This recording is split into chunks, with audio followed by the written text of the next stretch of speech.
بسم اللہ الرحمن الرحیم۔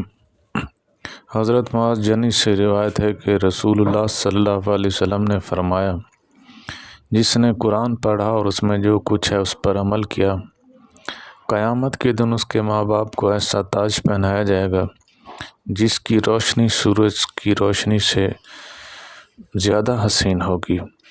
جب روشنی دنیا کے گھروں میں ہو اور سورج آسمان سے ہمارے پاس ہی اتر آئے، اس کے بعد نبی کریم صلی اللہ علیہ وسلم نے فرمایا، تمہارا کیا گمان ہے خود اس آدمی کے بارے میں جس نے یہ خود عمل کیا ہو۔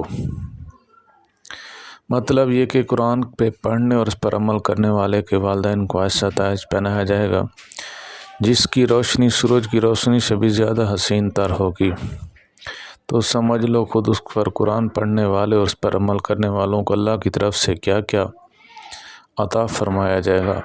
اللہ تعالی ہم سب کو عمل کرنے کی توفیق عطا فرمائے۔ وآخر دعوانا ان الحمد للہ رب العالمین۔